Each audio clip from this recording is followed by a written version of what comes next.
Zarzafy izy moa dia tsy oviana intsony fa sady mpanao gazety zokiolona no mpanao tantara amin'ny alalan'ny boky mampalaza azy moa dia le boky hoe ho amin'ny fitopolo Mey izay voaka isan-taona vao namoaka boky voasely izy momba ny antranga tany oradoa tany Fransa tany fa androany Andriamatoa Rajarizafy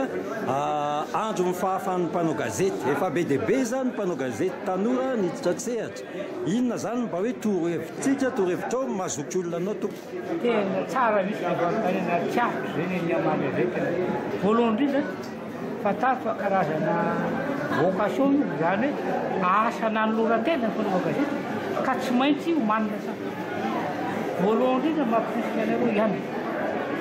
da misy sekoly journaliste na tsy misy mianara inona ny anara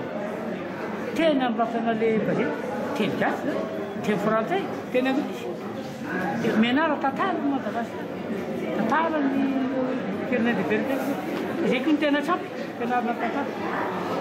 dia tsy tokony kivikivy zao koa mba miady mba ohatran'ny mpanao ny gazety tranainy tamin'olo ngesaky izy dao ny tompony fa zao nefa le mpanambola tompony le gazety dia mampaleny le gazety fa karaha makely mlaza dolo fa mba fanodikony hoe mba anana ny gazety isam-batan'olona le fahamerina ianao moa zao firy taona nanao an'ity asa masany efa 10 taona na dia aizavy be raha tsy mba madiso mba vaovaon'ny tanora mihaino anao koa e ataiza be anao ny asa nanaovako gazety voalohany indrindra zany zao nanoratsotra tamin'ireny le gazety katolika ireny hoe fondrelao zany dia tao amin'ny Rahamazomana Larsenina nanoratsotra tamin'ny Malagasy vaovao mamboly literatiora tamin'izany dia tao amin'ny gazety Malagasy dia avy eo tao amin'ny gazety Madagasikara rapide io Andrazafitra izy dia avy eo tao amin'ny Larvoa Madagasikara 7 taona tao tena nifo aniana tena momba ny tantara-karena ny gazety dia rédacteur tsotra